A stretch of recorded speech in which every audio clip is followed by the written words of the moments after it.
વાત કરીને સમાચારની તો ગીર સોમનાથના વરસિંગપુર ગામમાં કલેક્ટર દ્વારા સરપ્રાઇઝ ચેકિંગ હાથ ધરાયું. કલેક્ટરે આંગણવાડીની કામગીરી પર નારાજગી વ્યક્ત કરી છે. આંગણવાડી કાર્યકર પાસે પૂરતી માહિતી ન હોવાથી તેઓને ખખડાવ્યા છે. પ્રાથમિક શાળાની મુલાકાત લઈને મધ્યાહન ભોજન અંગે પણ તપાસ હાથ ધરી છે.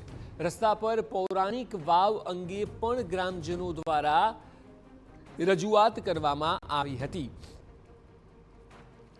આંગણવાડીની કામગીરી પર કલેક્ટર નારાજ થયા છે અને મધ્યાહન ભોજન અંગે પણ તેઓ દ્વારા તપાસ કરવામાં આવી છે. મધ્યાહન ભોજનની ક્વોલિટીને લઈને પણ અનેકવાર ફરિયાદો મળતી હોય છે. હમણાં ગઈકાલે પણ એક સમાચાર અમે બતાવ્યા હતા કે જેમાં મધ્યાહન ભોજનમાં દાળમાં પાણીની માત્રા વધારે હતી અને તેને લઈને વિવાદ થયો હતો. ત્યારે કલેક્ટરે પણ મધ્યાહન ભોજનની ક્વોલિટીની ગુણવત્તાને લઈને તપાસ હાથ ધરી છે. આંગણવાડીની કામગીરીથી તેઓ નારાજ પણ જોવા મળી રહ્યા છે. અને જ્યાં પણ કંઈ તકલીફ નાની મોટી લાગે તો ત્યાં સુધારા કરવા માટે હું સૂચના આપતો હોઉં છું. આ ઉપરાંત શાળા છે, ત્યાં જઈને બાળકોનો અભ્યાસ કેવો ચાલે છે, એમને જે મધ્યાહન ભોજન આપવામાં આવે છે તેની ગુણવત્તા કેવી છે, આંગણવાડીમાં બાળકોને કેવું ભોજન મળે છે, આ તમામ બાબતો સ્થળ મુલાકાત કરતો હોઉં છું.